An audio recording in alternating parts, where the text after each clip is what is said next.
So first thing first, let's kind of do a little thyroid physiology review just so things make a little more sense to you. So when most people test thyroid, they're actually really only looking at the pituitary. They're looking at this TSH hormone over here.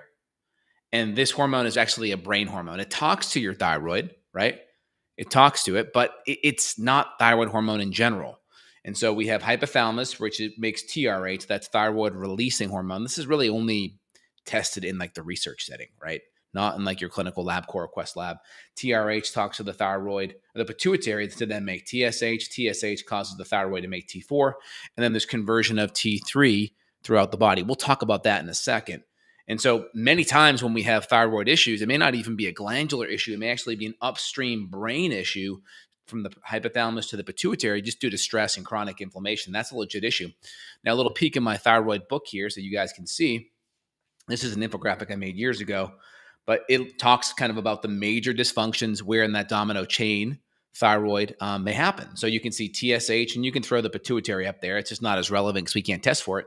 So TRH, TSH, that's the hypothalamus talking to the pituitary, and the pituitary talking to the thyroid. That's TSH, right? That's your pituitary talking to the thyroid. Inflammation, toxicity, mercury, stress, high cortisol levels and adrenaline. Inflammation from autoimmunity or just chronic inflammation from crummy diet or lifestyle can easily impact that signaling. And then we have your thyroid here, which is actually going to make T4 locally, and then there'll be some peripheral conversion. About 20% happens at the source of the thyroid, and the rest is going to happen peripherally. It's going to happen in the liver. It's going to happen with T3 acetic acid and T3 sulfatase due to good healthy bacteria. And then depending on adrenal function and stress, our body can convert a percentage of that into reverse T3, which just fills the receptor sites. It's like going to a parking lot and seeing a cone in the parking lot. It's like, well, in the parking spot. Yeah, the parking spot's technically used up, but it's not used up by a car, right? The receptor site for T3 is used up, but not by active thyroid hormone. So that's something that happens. And then, of course, the different root causes that are going to drive this is, liver toxicity, low glutathione, low selenium, because the enzyme here that converts T4 to T3, if I go above, let me go down a little bit.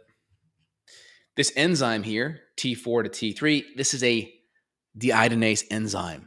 Okay, that enzyme is a selenium-based enzyme. So deiodinase is the enzyme, and it's selenium-based. So we need selenium to make it. Healthy gut bacteria. We talked about T3 acetic acid and T3 sulfatase. Good, healthy, beneficial bacteria help make that.